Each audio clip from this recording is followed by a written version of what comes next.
Welcome to Integrity and Joy. I'm Steve Walker.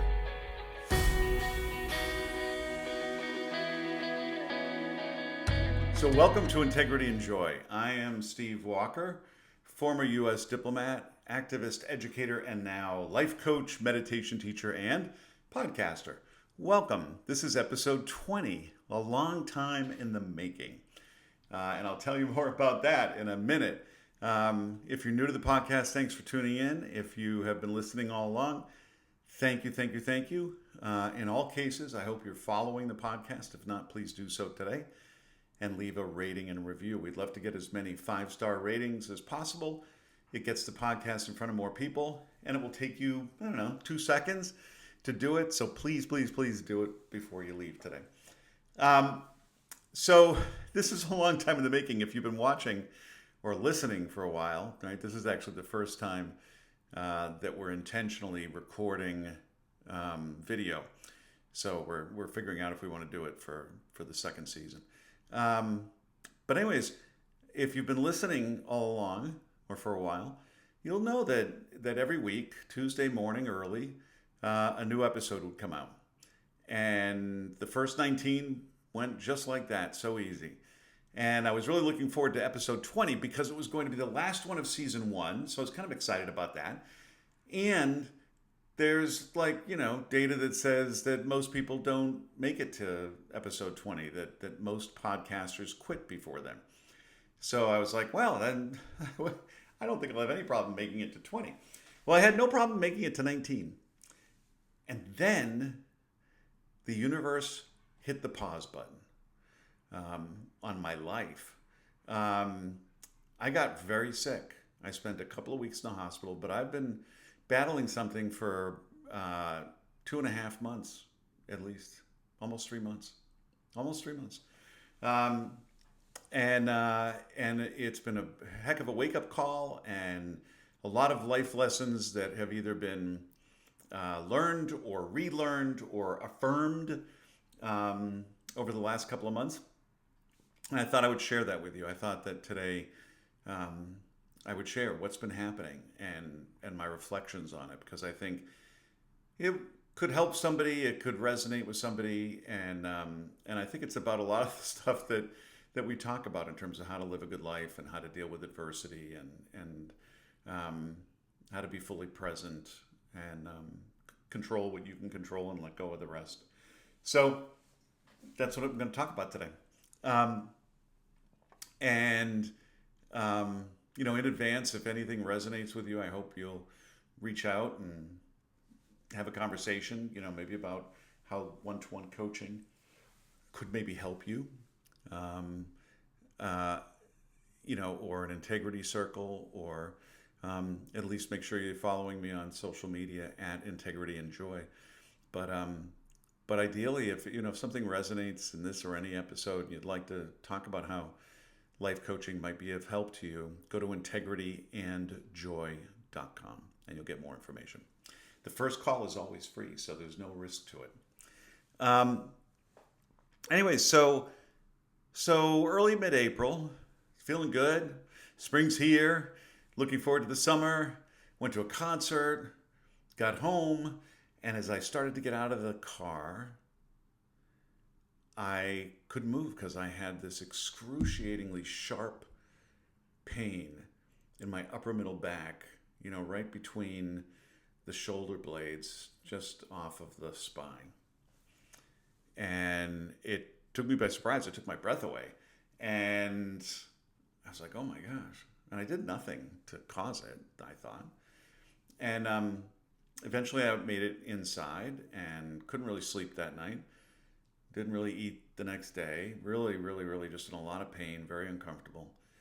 And it was a Saturday, so my primary care wasn't available, obviously. So I went to the ER that evening. And the ER was packed, not enough space as per usual. So I'm on a gurney in the hallway, which doesn't feel good, but is what it is. But the staff, was really busy and overworked, but really wonderful. A couple of doctors, a couple of nurses were really, not just caring and attentive and, really intelligent, but compassionate, like really caring and compassionate. It really kind of struck me, just how much so. And they did tests. They did a CAT scan and an X-ray looking for like life-threatening things like blood clots and aneurysms. And fortunately, that all came back negative. And then they said, well, at the end of the night, they're like, well, it's probably muscular. So here's some painkiller and muscle relaxant for a couple of days, and go see your primary care physician, in 2 or 3 days. Okay. Rest of the weekend, more of the same. I mean, the medication, took the edge off a little bit at times, but I was still pretty miserable and no appetite. And within 3 or 4 days, I had lost 7 pounds. So that's a lot in a short amount of time. And couldn't see my primary care physician because, as most of you know, we have a shortage of primary care physicians, not only in this area, which is incredible, right? I'm in the Boston area. I'm looking at the city right now. That's how close I am. And so you get all these medical schools, all these tremendous, facilities, hospitals, whatever. Not enough. It took me, when I moved here 2 years ago, it took me almost a year to get a primary care physician because they were all booked up and had waiting lists. So I couldn't see my primary care, but someone else in the practice was available, so I saw them. They ordered a couple more tests to rule out other serious stuff, and then prescribed physical therapy. So I started going to physical therapy. I went a few times. In the moment it might have helped just a little bit, but quickly wore off, and it really didn't help.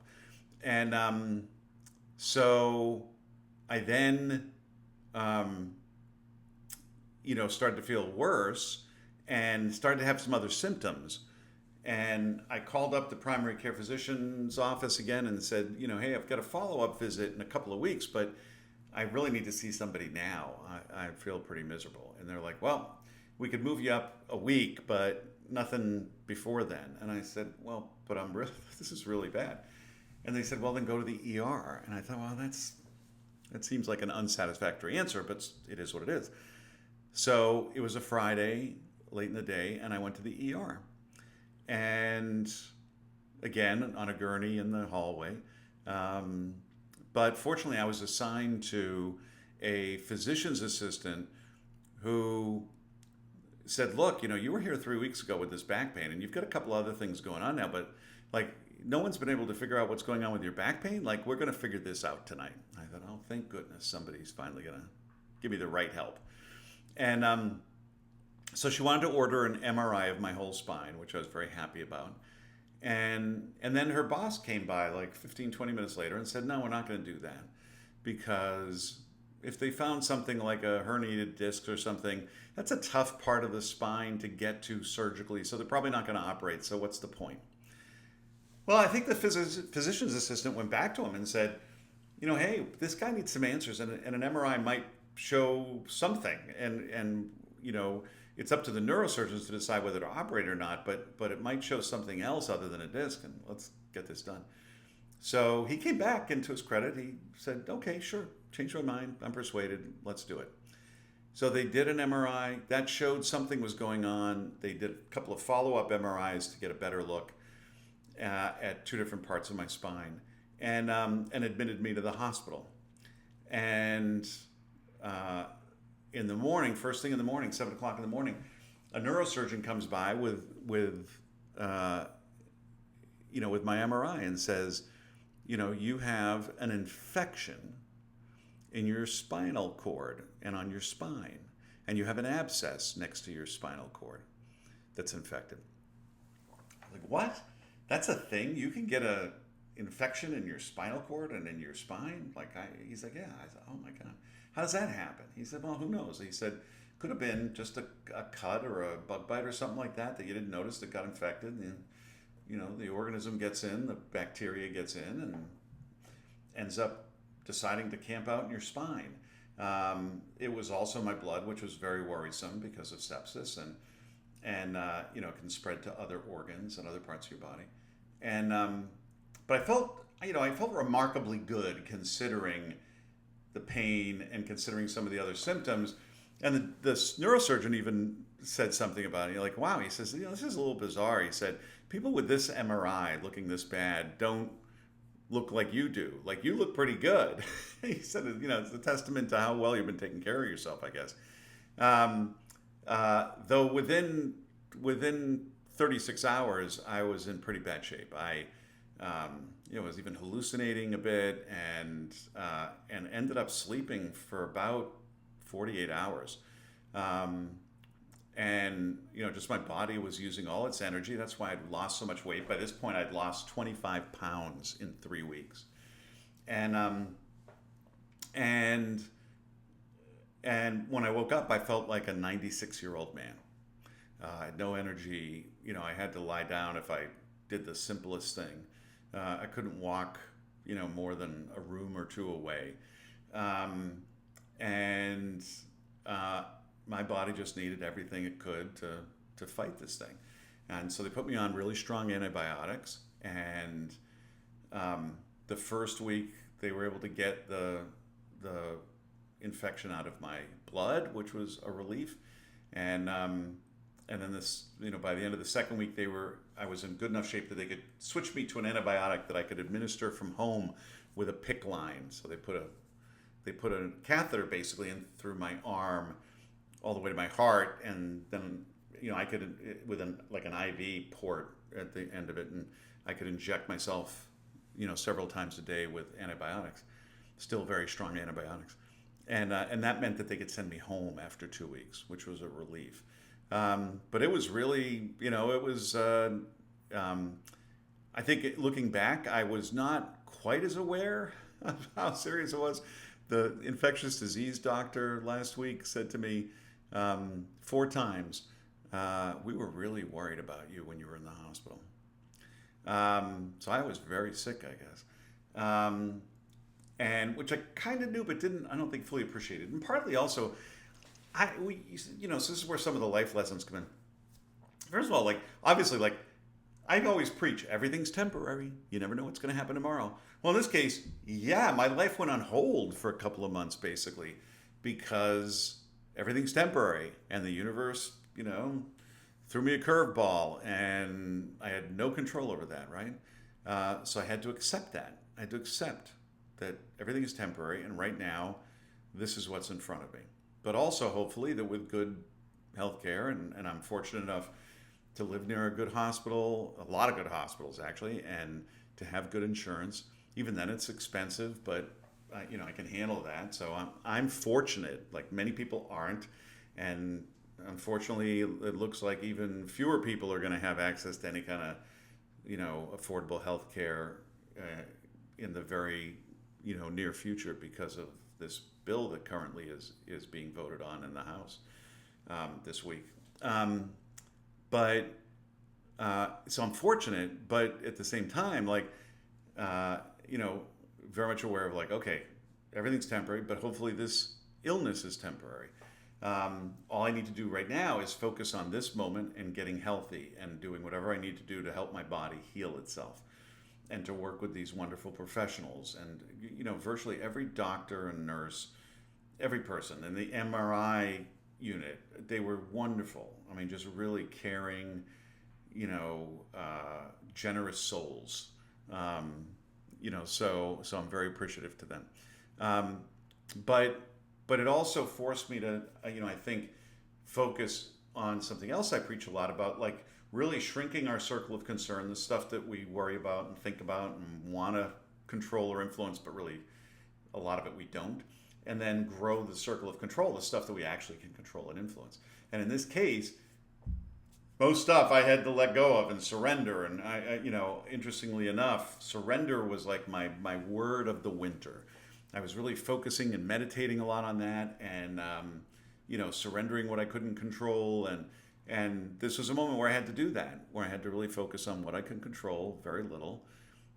Getting rest, sleeping, drinking enough fluids. Working well with the hospital staff. That was about it. And so that was huge. That was a big thing, and I adapted to it pretty quickly because, for a lot of my life, I've had a pretty good mindfulness practice, meditation. I'm a life coach and have been doing this kind of work for a long time. And so, it's ingrained to some extent. It's also that I'm really good in a crisis. If you're having a crisis, I'm the person you want in the foxhole with you. Um, I'm the life coach you want to help you navigate the difficult times in life. Because I had a lot of difficult times and crises growing up and as an adult early on, you know, some life or death situations in a couple of cases, and learned not to panic, to be present, to be mindful, control what I can control, let go of the rest, just take one step in front of the other, baby steps in the direction you need to go. That's it. And so I'm really good in those situations. And so it all kind of clicked together pretty quickly.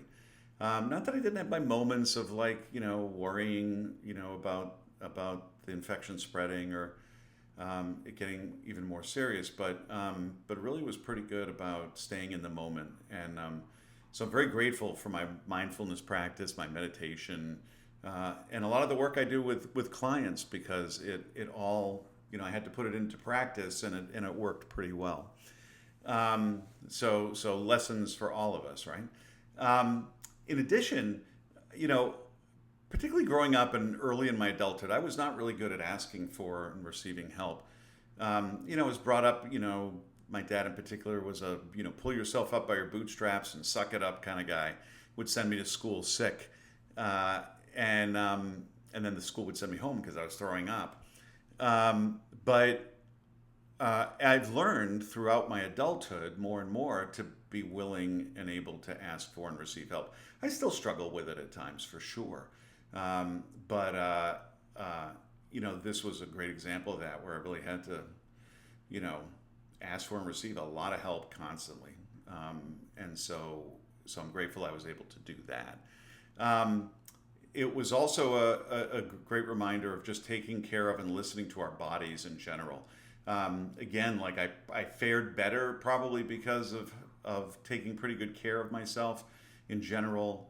I have a chocolate problem, but generally I eat pretty well, and I go to yoga 3 times a week, and I'm either walking 3 miles or 5 miles or on the Peloton every day, and so that helped me in advance, and then really had to be like hyper focused on listening to my body in the hospital, both in terms of like being able to report what I was actually feeling and experiencing, as well as how far I could push myself a little bit more every day so that I could build my strength, get healthier, but also respecting my body's need to heal and to use whatever energy was available.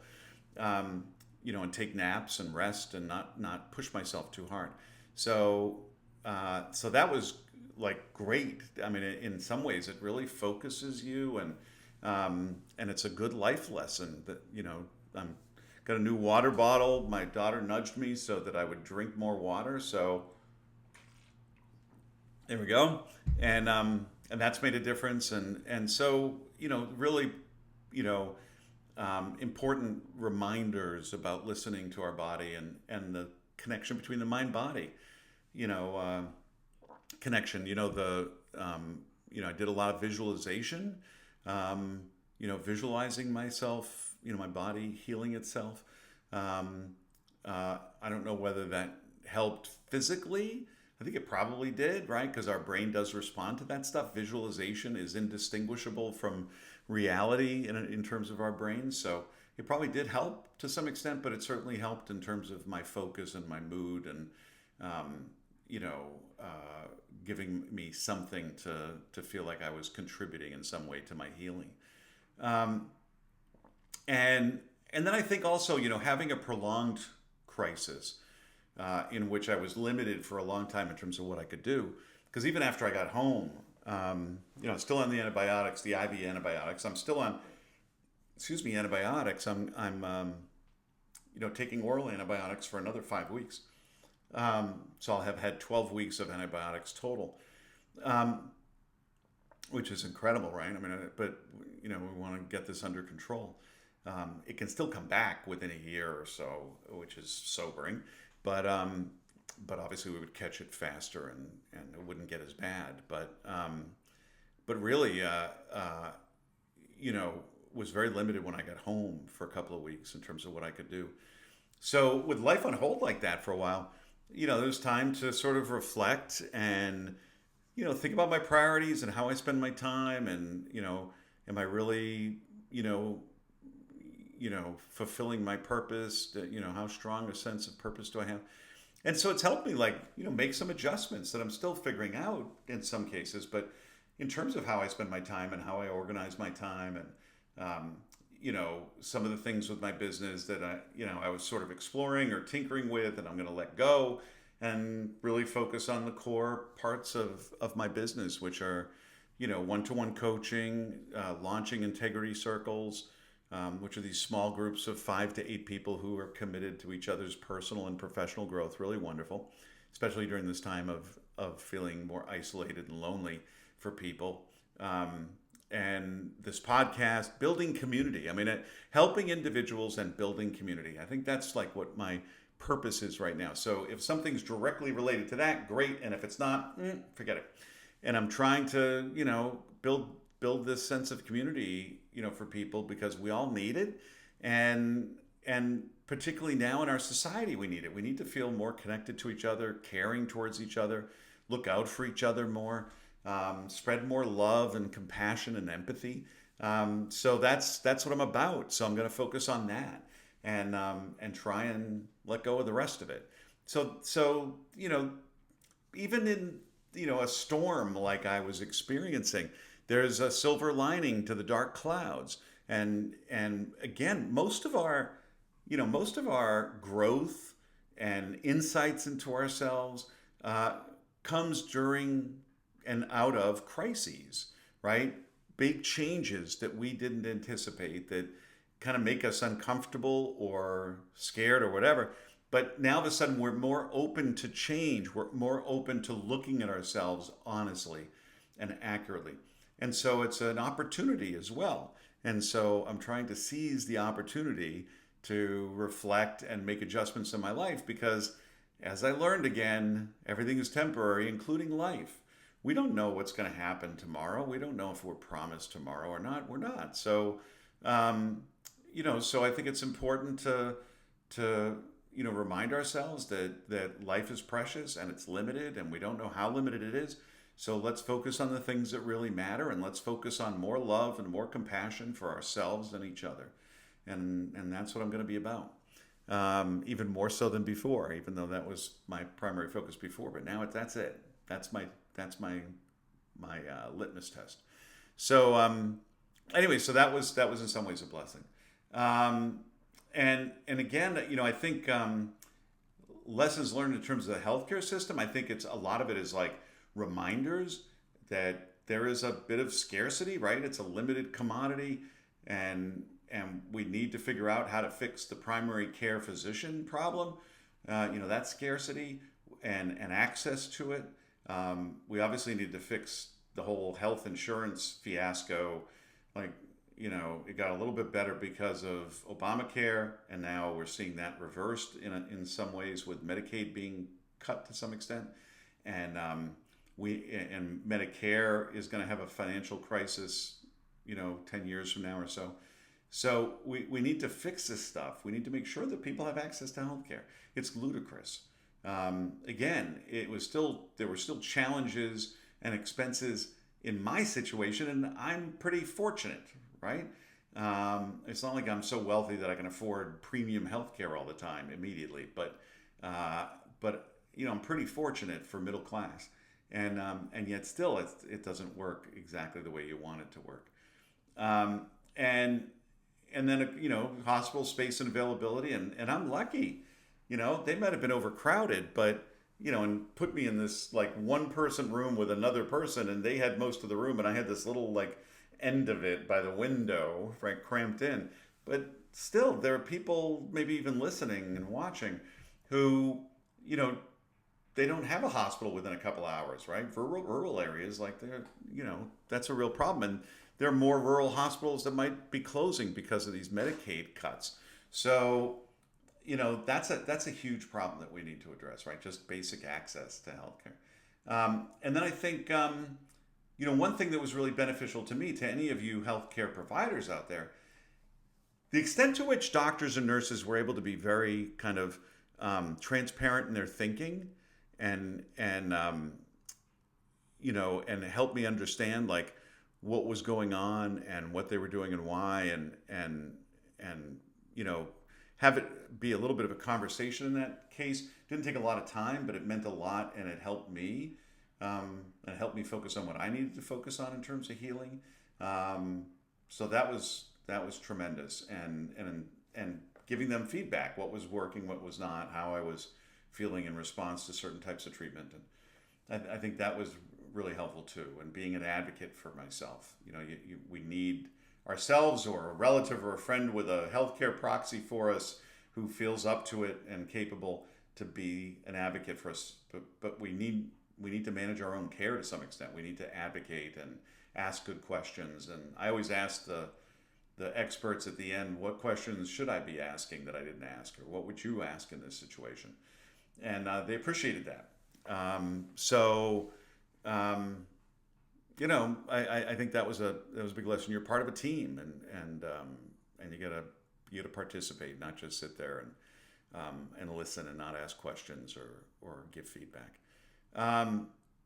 Anyway, so I hope that's helpful. I mean, I hope it resonates. Probably a lot of you it would resonate with. I hope you leave in the comments or the reviews your experiences or questions that it raises for you, or things that were helpful for you. You know, for all of us and our loved ones, there are going to be these healthcare crises, health crises throughout our lives, and I think we've got to figure out how to do better as a society. But we also need to make sure we're taking care of ourselves and taking care of our loved ones, and understanding how to give ourselves and our loved ones the best chances to heal and have healthy, happy, long, loving lives, right? That's the goal in the end. I appreciate you listening and watching. If you're watching, I'd love feedback on the video if you think it was a good idea, and because we're contemplating it for season 2. But I really appreciate you taking the time for this, and hope it was interesting and helpful. If you have any ideas for season 2 in terms of themes or topics or guests, please put it in the review or comments, or send a direct message or a text, or go to our website, integrityandjoy.com, and let us know. We'd love your input. I want this to feel as much like a conversation as possible, and as helpful as possible. And if you have any feedback on season 1, I'd love that too. In the meantime, again, going to take a little break, a few weeks to reimagine season 2, and then we'll get at creating that. So hopefully by the end of the summer or so, we'll be back with season 2. But in the meantime, sending you lots of love and gratitude, and I hope you have a wonderful start to your summer. Thank you so much, and I hope you have a great rest of your day.